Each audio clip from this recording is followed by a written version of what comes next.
Hello guys! Ayan, nagbabalik si Aling Maghihito, mga kahito, mga kahatchery. Today po ay mayroon tayong papisa.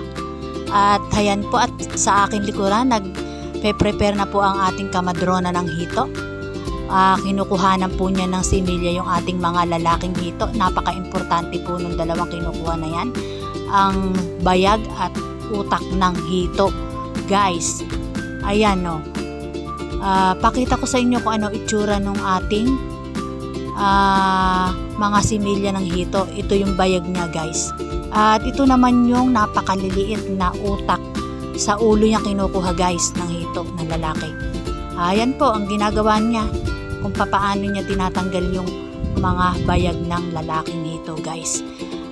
Siya po si Mang Danny guys. 5 years na po namin nagpipisa sa amin yan at sa awa po ni Lord, wala naman pong nagiging sablay ang pagpipisa niya.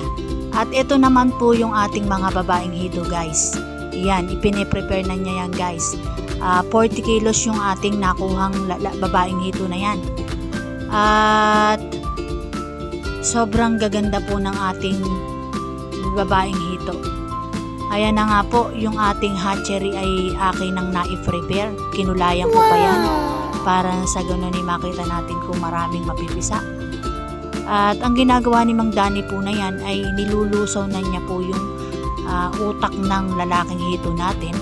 At lalagyan niya ng dextrose 0.9% sodium chloride guys. Nabibili lang yan sa mga butika. At ginagamitan nga po niya ng hiringgilya para malusaw na maigi bago natin ihalo sa dextrose. Yan po yung isasaksak natin sa babaeng hito para nung gayon ay madaling hagurin.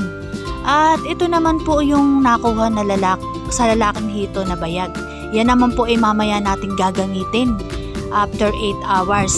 Ihahalo naman yan sa makukuha at mahahagod nating mga itlog sa babaeng hito guys. Yan yung hihalo natin. Kaya part 2 yan. At ipakikita ko guys. At sana mapanood yung ating part 2.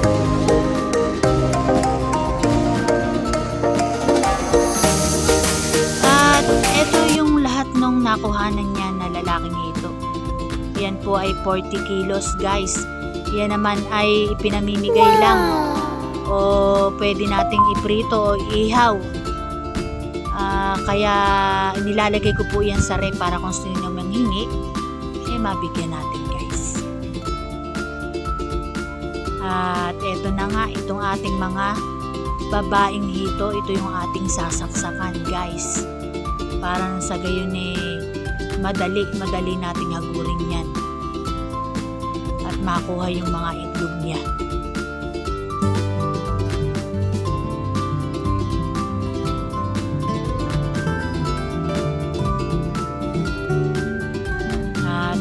Si Mang Danny, piniprepare na niya yung na paghalong utak at saka yung dextrose. Nilalagay niya dun sa hiringgilya guys kasi daw may incident dati na nung magpisa siya natapon yung similya na yan, kaya alerto na siya na nilalagay niya dun sa hiringgilya. Yan, kinukwento nga niya yun. At napakahirap kasi lalong-lalo na ngayon mahirap ang breeder. Kung ilan guys yung ating babaeng hito na sasaksakan, iyon yung dami ng kanyang hiringgilya. At ayan na nga, iyan yung paraan kung papaano saksakan. Napakababait ng mga babaeng hito natin guys. Ganyan lang yung pagsasaksak sa babaeng hito para mamaya na hinagod natin yan ay madaling hagurin at lumabas yung mga itlog niya. Pag hindi nasaksakan yan guys, nako hindi, mapakahirap daw na palabasin yung itlog. At makikita naman natin kung ano itsura ng mga babaeng hito guys. Matataba siya, malalaki yan tiyan, mga bilugan. At eto nga, ayan. Eto yung itsura ng babaeng hito guys. Buntis, ganyan. At iba naman yung lalaki guys. Pahaba siya, mahaba yung hito. Mahaba yung katawan. At yan na nga yung mga babaeng hito na nasaksakan, ibibigay lang natin yan ng 8 hours, kaya mamayang alas 5 ng hapon natin yan hahagurin. Kaya sana panoorin nyo yung part 2 kung paano natin hagurin yung mga babaeng hito, kung gaano kadami ang ilalabas na itlog. At ito namang bayag na nakuha na yan, ilalagay yan natin sa refrigerator muna. At kasi baka makain ng pusa, wala tayong mapipisa, hindi ba? Kaya thank you for watching.